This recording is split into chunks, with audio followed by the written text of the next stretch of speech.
यत्साङ्ख्यै प्राप्यते स्थानं तद्योगैरपि गम्यते एकं सांख्यं च योगं च यः पश्यति स पश्यति. 5वा श्लोक बघतोय आपण. यत्साङ्ख्यैः आणि तद्योगैः अधिक अपि संधी आहे, र निघून जाईल. तत् योगैः अधिक अपि, खालच्या ओळीत कुठे संधी नाही आहे. यत्साङ्ख्यैः, यत म्हणजे जे, स्थानम म्हणजे परमधाम, सांख्यैः म्हणजे ज्ञानयोग्यांकडून, ज्ञानमार्ग ज्यांनी आचरला आहे त्या योग्यांकडून, प्राप्यते प्राप्त करून घेतल्या जाते, तत्स्थानम तेच स्थान, तेच परमधाम, योगैः म्हणजे कर्मयोग्यांकडून सुद्धा, अपि म्हणजे सुद्धा, गम्यते प्राप्त करून घेतले जाते. तोच मागच्या श्लोकाचा अर्थ पुन्हा सांगतात आहे. सांख्यम च योगम म्हणजे ज्ञानयोग आणि कर्मयोग हे फलरूपाने एकम म्हणजे एक आहेत असं यह पश्यती जो पाहतो, सहच पश्यती तोच यथार्थ रीतीने सगळं बघतो, तोच हे सगळं जाणतो. की दोन्ही मार्गामध्ये जे फल मिळणार आहे ते एकच आहे हे जो जाणतो तोच सगळं जाणतो, अशा अर्थाने तोच ज्ञानी. प्रश्न येऊ शकतो की जर परिणाम एक आहे, लक्ष्य एक आहे, मग मार्ग का भिन्न? तर उत्तर हेच देतात महापुरुष की ज्ञानी साधकाचं सामर्थ्य आणि रुची यामुळे प्रत्येक साधकाची ज्ञानशक्ती वेगवेगळी असू शकते. कारण प्रत्येकाचं सामर्थ्य वेगळं असतं, आवड वेगळी असते, प्रकृती धर्मसुद्धा वेगवेगळा असतो. त्यामुळे त्यानुसार तो मार्ग तो अवलंबतो. कारण प्रत्येक साधकाचा स्वभाव सत्व रज तम या गुणांमुळे वेगवेगळा असू शकतो. जे बुद्धिप्रधान किंवा ज्यांची ग्रहणशक्ती अधिक, परिश्रम करण्याची तयारी अधिक आणि जिज्ञासू वृत्तीसुद्धा अधिक असते, असे साधक ज्ञानमार्गाने शोध घेतात. काही कृतीप्रधान असतात, त्यांना कार्य करण्यात आनंद मिळतो. सतत स्वसाठी करता करता इतरांसाठीही करण्यात ते स्वतःला धन्य मानतात आणि ते कर्मयोगी, कर्म करण्यात आनंद, कृतीप्रधान. आणि तिसरे साधक कसे असतात? हृदयप्रधान असतात, जे भक्तिमार्ग अवलंबितात. मार्ग तिन्ही परमात्मा प्राप्तीच्याच ओढीने असतात, पण आपापल्या प्रकृती धर्मानुसार तो व्यक्ती आपल्या सामर्थ्यानुसार, रुचिभेदानुसार साधन ते अवलंबितात. दुसऱ्या अध्यायामध्ये भगवंतांनी 48व्या श्लोकात आणि 50व्या श्लोकात समत्वं योग उच्यते आणि योग कर्मसु कौशलम दोनदा योग शब्द वापरला आहे. म्हणजे एक समत्वरूप वागणं आणि दुसरं कर्मात कुशलता. समत्वरूप वागणं म्हणजे ज्ञानाने बुद्धीने जो दोन्ही सगळीकडे समत्व बघतो असा, म्हणून समत्वं योग उच्यते, त्याला ज्ञानयोग सांख्ययोग असं म्हटलेलं आहे. आणि दुसरं म्हटलं आहे योग कर्मसु कौशलम म्हणजे कर्मामध्ये कुशलता, हाही योगच आहे. जे समत्व जर योग आणि कर्मकौशल्यही योग, तर कर्ममार्ग आणि ज्ञानमार्ग एकच आहे, यात कुठेही भेद नाही, असं महापुरुष ज्ञानी सांगतात. पण ऋषी मुनी दार्शनिक यांनी साधकाला कोणाला कधी ज्ञानमार्ग, तर कधी कोणाला कर्ममार्ग, तर कोणाला कधी भक्तिमार्ग सांगितला. संतांनी काय, ऋषीमुनींनी काय, त्याप्रमाणे त्यांनी ते मार्ग सांगितले भक्ताला आपल्या.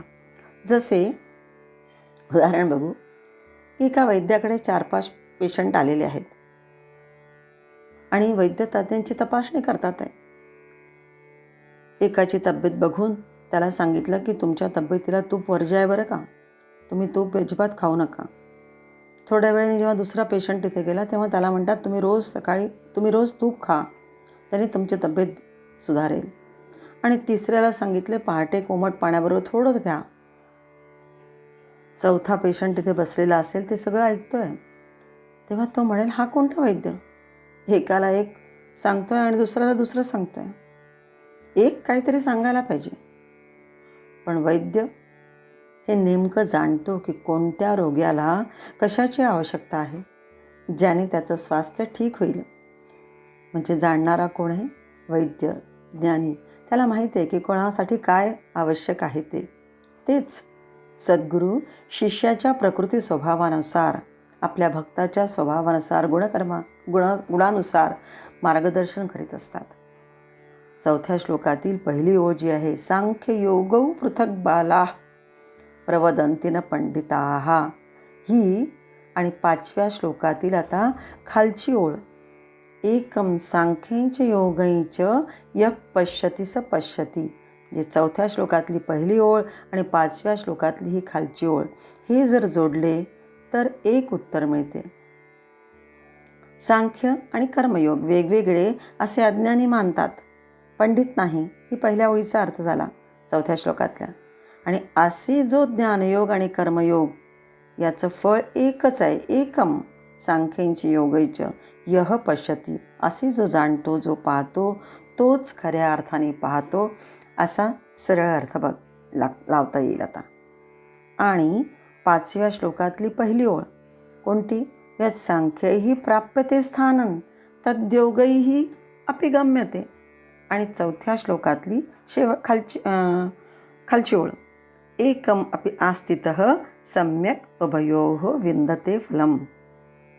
म्हणजेच जे सांख्ययोगी, ज्ञानयोगी जे योग्य प्रकारे हे स्थान योग्य आहे प्राप्त करून घेतले असताना तेच परमधाम आहे, आणि कर्मयोग्यांनी सुद्धा प्राप्त करून घेतलेले असताना तेच एक स्थान आहे, असं जे जाणतो तोच, म्हणजे कसा, आस्थितः योग्य प्रकारे त्या ठिकाणी तो स्थिर होतो, तोच उभयोः फलम विंदते, दोन्हीचं फल म्हणजेच परमधाम प्राप्त करतो.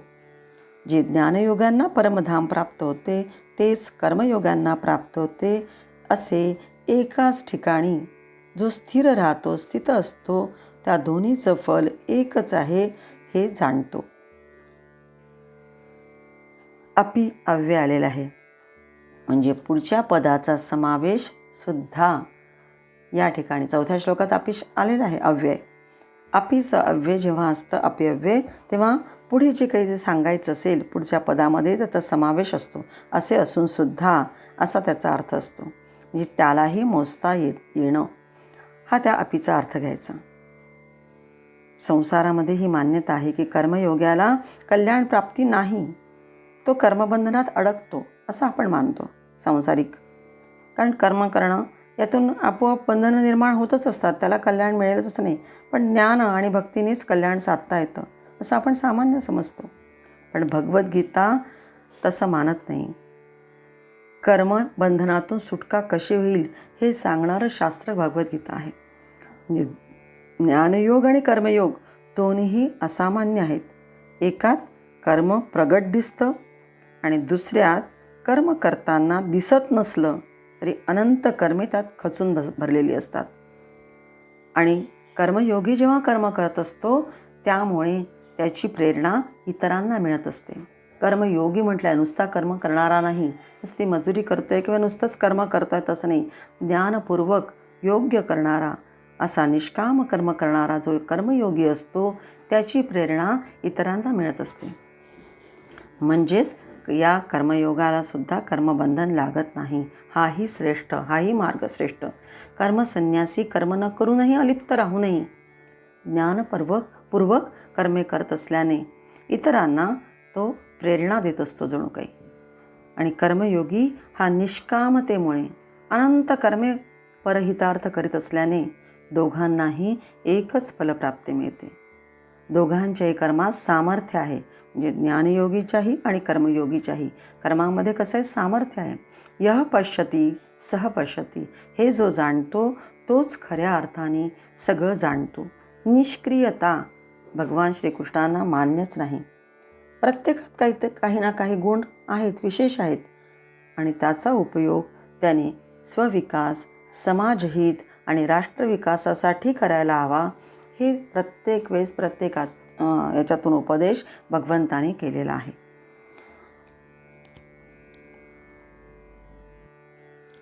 अध्याय 5 श्लोक 6 बघताय. संन्यासस्तु महाबाहो दुःखमाप्तुमयोगतः योगयुक्तो मुनिर्ब्रह्म न चिरेणाधिगच्छति.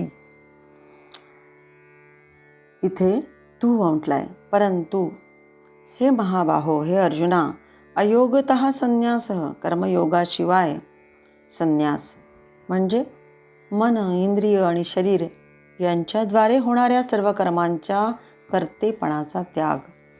आप्तुम म्हणजे प्राप्त होणे. कसं आहे? दुःखम कठीण आहे. मुनिही योगयुक्त, पण भगवत स्वरूपाचे चिंतन करणारा जो योगयुक्त म्हणजे कर्मयोगी आहे, तो परब्रह्म परमात्म्याला न चिरेण म्हणजे न चिर म्हणजे उशीर लागतो, आणि न चिरेण म्हणजे लवकरच अधिगच्छती म्हणजे प्राप्त करून घेतो. गच्छतीचा अर्थ आहे जातो. प्रत्येक वेळेस लक्षात ठेवायचं, गच्छती म्हणजे जाणे, पण अधिगच्छती अधि उपसर्ग लागलाय, त्याचा अर्थ आहे प्राप्त करून घेतो. अयोगतः संन्यासः दुःखमाप्तुम हे वाक्य महत्त्वाचं आहे. योग न करता म्हणजेच कर्म न करता संन्यास घेणे म्हणजेच सर्व संग परित्याग हा दुःख देणारा होय असं म्हटलं आहे. कर्म करायचे नाही, कर्म सोडून द्यायचे आणि मग संन्यास घ्यायचा. हा सर्व संग परित्याग हा कसा असतो? संन्यासासाठी दुःख देणारा असतो. आधी कर्म करावीच लागतात आणि कर्म करता करता निष्काम होत होत तो जेव्हा या पदाला पोचतो तो संन्यासी. म्हणजे संन्यासासाठी ही नित्यकर्म करावीच लागत असतात. एकदम ज्ञान मिळवण्यासाठी प्रयत्न करेल तर तो दांभिकपणा होईल. संन्याशाला स्वतःच्या उदरनिर्वाहासाठी सुद्धा लागणारे कर्म करावीच लागतात. संन्यास म्हणजे नुसता कर्मांचा त्याग नाही, तर कर्मफलाचा त्याग, फलासक्तीचा त्याग. म्हणून योगयुक्त म्हणजे कर्मयोगी मुनी परब्रह्म परमात्म्याला फार लवकर प्राप्त होतो. मुनी म्हणजे मननशील असा जो विचाराने चिंतनाने कर्म करीत अविलंब लवकर विलंब न लावता परब्रह्मप्राप्तीपर्यंत सुद्धा पोचतो. हा शब्द वेगळ्या पद्धतीने वापरून बघितला तर मुनीही योगयुक्त अचिरेण ब्रह्म अधिगच्छति म्हणजे मुनी कर्मयोग साधत विना विलंब परब्रह्मपद मिळवतो. म्हणून तू अव्यय वापरून म्हणजे परंतु हे महाबाहो, कर्मयोगच श्रेष्ठ आहे. कोशावरून तर कर्मसन्यासाहून हे त्याला भगवंताला सांगायचं आहे. कारण कर्मयोगाशिवाय ज्ञानसिद्धी होत नाही. केवळ कर्म सोडून ज्ञानी होत नाही. ज्ञानीला सुद्धा कर्म करावेच लागतात. कर्मयोगी प्रथम सकाम कर्मही करेल आणि तेच करता करता हळूहळू त्याची अभिलाषा सुटत जाते.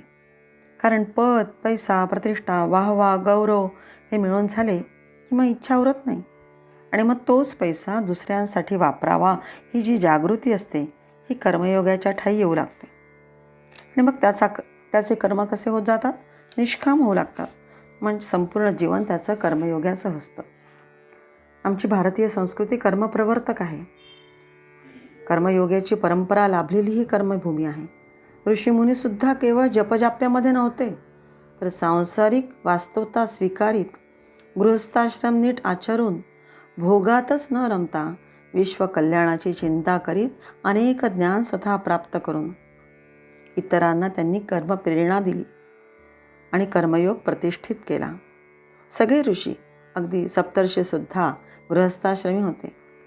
क्षत्रिय सुखसुविधा असूनही क्षात्रधर्म आचरित कर्मप्रवर्तक राहिले. वैश्यवर्णाचे लोक विश्वात कर्म करीत व्यापार करीत फिरत होते. काही काळ म्हणून पूर्वीपासून जे म्हटलंय 4थ्या अध्यायाच्या सुरुवातीला की हा पूर्वीपासून कर्मयोग चालत आहे.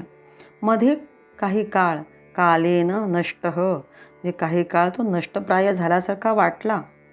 पण पुन्हा निष्क्रिय असलेल्या या कर्मयोगाचे आचरण निष्कर्म स्थितीप्रत आणण्यासाठी भगवान श्रीकृष्ण म्हणतात की मी पुन्हा पुन्हा अवतार घेतो. प्रत्येकाजवळ काही ना काही गुण आहेत, कौशल्य आहेत, त्याचा उपयोग करा, सतत करत राहा. या जीवनात दुःख आहे, उदासी आहे, संघर्ष आहे, द्वंद्व आहे, अशांतीही आहे, तरीही जागृतीपूर्वक कर्म करावे हा उपदेश भगवान श्रीकृष्ण देत आहेत. म्हणून गीता आम्ही डोक्यावर घेतो. श्रीकृष्णाशिवाय आपली मनोभूमी कुरुक्षेत्र बनते. म्हणून त्याला हृदयात स्थान द्या. तो आपली किती काळजी घेतो हे रोज सकाळी आपण बघतो, सकाळी डोळे उघडताच लक्षात येतं की मननात ईश्वरस्य स्वरूपस्य चिंतनम कुर्यात. सत्संगाने, गुरु सान्निध्यात हे मनन दृढ झाले पाहिजे. डोळे उघडल्यानंतर लक्षात येतं की आपण आहे आणि आपल्याला कर्मासाठीच या जगात पाठवलेलं आहे. हळूहळू हे जाणल्यानंतर मग आपण जे करतो आहे याचा करता आपण नाही, कोणीतरी आपल्याला प्रेरणा देतो आहे आणि तो आपल्याकडनं करवून घेतो आहे. हा आपोआपच भाव आला की अहंकार दूर होत जातो आणि मग कर्माशिवाय आनंद नाही, ज्ञानाशिवाय शोभा नाही आणि भक्तीशिवाय प्रसन्नता नाही हे जाणवायला लागतं. आपण ईश्वराला मानू किंवा न मानू, पण तो मात्र आपला विचार नित्य करत असतो. हा संसार विषम आहे, विषमता राहीलच. अगदी जे क्लोजेस्ट आहेत आपले रिलेशन, तिथे सुद्धा विषमता येतेच. पण परमात्म्याजवळ समानता आहे. म्हणून परमात्मा प्राप्तीसाठी, सच्चित आनंद प्राप्तीसाठी संसाराशी दूरत्व आणि मर्यादेची रेखा ही आपण आखली तरच आपण त्या मार्गाकडे थोडं तरी पुढे जाऊ. त्या मार्गावर अर्जुना, तुला लढायचं आहे. तू लढायचं नाही असं कितीही ठरवलं तरी कौरवांना, धार्तराष्ट्रांना लढायचे होते आणि त्यांनीच तुला या रणमैदानामध्ये ओढत आणले आहे. मग तू ठरव की आता आम्हाला जिंकूनच हे रण सोडून जायचं आहे. आमचं कर्म तुच्छ न होऊ देता श्रेष्ठ कर्म आम्हाला करायचं आहे. जी भगवंतानी जबाबदारी आपल्यावर, तुझ्यावर सोपवलेली आहे ती पार करून तुला हे युद्ध जिंकायचं आहे. म्हणून तू कर्मासाठी, युद्धासाठी प्रवृत्त व्हायला हवे, असं पुन्हा पुन्हा भगवंत सांगतात आहे. अध्याय 5 श्लोक 7 बघतोय. योगयुक्तो विशुद्धात्मा विजितात्मा जितेंद्रियः सर्वभूतात्मभूतात्मा कुर्वन्नपि न लिप्यते. ज्याचे मन स्वतःच्या ताब्यात आहे, विजितात्मा जे आहे त्याचा अर्थ आहे ज्याचे मन स्वतःच्या ताब्यात आहे. जितेंद्रिय म्हणजे जो इंद्रिय निग्रही आहे. विशुद्धात्मा शुद्ध अंतःकरणाचा आहे. त्याचप्रमाणे सर्व भूतात्मा म्हणजे सर्व प्राण्यांचा आत्मरूप परमात्माच ज्याचा आत्मा आहे असा कर्मयोगी, म्हणजे योगयुक्त म्हणजे कर्मयोगी, असा कर्मयोगी कुर्वन म्हणजे कर्म करून सुद्धा, अपि म्हणजे सुद्धा, कुर्वन अपि कर्म करत असून सुद्धा न लिप्यते म्हणजे अलिप्त राहतो. कर्मयोगाने ज्याला आपली उन्नती साधायची आहे त्याने अशा कौशल्यांनी कर्म करावे की आपले जीवन योगमय आहे असं जगावं. आपला आचार विचार योगमय करावा. खरं तर आपले जीवन योगमय करणं अत्यंत कठीण कार्य आहे, सहज साध्य नाही. तथापि मनुष्याला हे तत्व सिद्ध करण्यासाठी तत्परतेने यत्नशील झाले पाहिजे. पराकाष्ठेचा प्रयत्न झाल्यास मग हे योगमयत्व आपला स्वभाव बनू शकतं. या श्लोकामध्ये योगयुक्त होण्यासाठी 4 लक्षणं सांगितली आहेत. एक म्हणजे विशुद्धात्मा, दुसरं विजितात्मा, तिसरं जितेंद्रिय आणि चौथं सर्वभूतात्मा. पण आता याचा क्रम थोडा वेगळा लावायचा. यामध्ये प्रथम घ्यायचे जितेंद्रिय, कारण इंद्रियांवर ताबा मिळवणं हे आधी असायला हवं. इंद्रियांना संयमाची सवय लावली नाही तर मग इंद्रियांचे ते जे विषय असतात ते जर समोर आले तर इंद्रिय धावू लागतात. आकर्षक विषय आले तर आसक्ती वाढते आणि अनाकर्षक जे नको आहे आपल्याला ते विषय आले तरी सुद्धा माणूस त्याचा द्वेष करतो. विषय कुठलेही असो, पण हे सगळं द्वंद्व चालू असतं. म्हणजे आसक्ती, द्वेष, म्हणजेच कधी कधी सद्व्यवहाराकडे किंवा कधी असद्व्यवहाराकडे सुद्धा मनुष्याची वृत्ती वळत असते. आणि ही स्थिती कशी असते? संयमहीनतेची असते. त्यामुळे मनुष्याची पराधीन अवस्था होत जाते. म्हणून यातून वर उठण्यासाठी, उन्नत होण्यासाठी मनुष्याला आधी असद्व्यवहारापासून दूर राहून मग सद्विचारामध्ये दक्षतेने राहणे म्हणजेच जितेंद्रिय हा एक आत्मशुद्धीचा मार्ग आहे. आणि यालाच त्यांनी जितेंद्रिय होणं असं म्हटलंय. कर्म करता करताच इंद्रियांवर संयम मिळवता आला पाहिजे. आणि हा कर्मयोगी ते करत असतो, हा साधक ते करतो. नंतर म्हटले विजितात्मा, म्हणजे विजितात्मा हे घ्यायचं 4 लक्षणांपैकी. पहिला आपण जितेंद्रिय घेतला, आता विजितात्मा. इंद्रियांवर संयम मिळवला की मग आत्मबल वाढतं. मग त्यामुळेच शुद्ध चारित्र्य मिळवलेला हा उत्तम कार्याला प्रवाहित करेल. म्हणजेच सद्व्यवहार त्याच्यामध्ये यायला लागला की आपोआपच उत्तम कार्य तो करत जाईल आणि त्या कार्याला मग प्रवाहित करत जाईल. एक श्लोक आहे मनुस्मृतीमध्ये, श्रुत्वा स्पृष्ट्वा दृष्ट्वा भुक्त्वा घ्रात्वा न हृष्यति न ग्रायते वा. म्हणजे श्रुत्वा याचा अर्थ कानाने ऐकून, स्पृष्ट्वा म्हणजे डोळ्याने पाहून, दृष्ट्वा म्हणजे डोळ्याने पाहून, स्पृष्ट्वा म्हणजे स्पर्शाने भोगून, भुक्त्वा म्हणजे नाकाने हुंगून, घ्रात्वा हे घ्रात्वा म्हणजे नाकाने हुंगून, भुक्त्वा म्हणजे भोगून. थोडंसं पुन्हा एकदा याचा अर्थ बघू, एकदा नीट, थोडं घाईत वेगळा सांगितला. श्रुत्वा स्पृष्ट्वा दृष्ट्वा भुक्त्वा घ्रात्वा न हृष्यति न ग्लायते वा. म्हणजे कानाने ऐकून, स्पृष्ट्वा म्हणजे स्पर्शाने भोगून, दृष्ट्वा म्हणजे डोळ्याने पाहून, नंतर भुक्त्वा म्हणजे भोगून अशा अर्थाने, घ्रात्वा म्हणजे नाकाने हुंगून. हा जे विषय मिळेल त्यामध्ये अति आनंदूनही जात नाही किंवा अति उदासही होत नाही. कुठलीच अवस्था याची नसते, अतिशय आनंदही नाही आणि अतिशय उदासीही नसते. असा हा जितेंद्रिय पुढे मग कसा होत जातो, विजितात्मा. आणि तोच पुढे मग विजितात्मा विशुद्धात्मा सुद्धा होतो. जे 4 लक्षणं सांगितले ते या क्रमाने, की आधी जितेंद्रिय, मग विजितात्मा आणि मग तोच पुढे विशुद्धात्मा असतो. कारण अतिसुखदायी जीवन शरीराला आळशी तामसी बनवते, त्यातूनच मग प्रमादही घडतात. त्यामुळेच कर्मयोग सिद्ध होणार नाही. अति लाडाने शरीर आतून कधी कधी रोगीट होतं, दुर्बल बनतं. अति अंकुश सुद्धा नको. अतिशय अंकुश असला किंवा बिलकुल संयम नसला, म्हणजे अतिशय अंकुशही नको किंवा बिलकुल संयमही नको.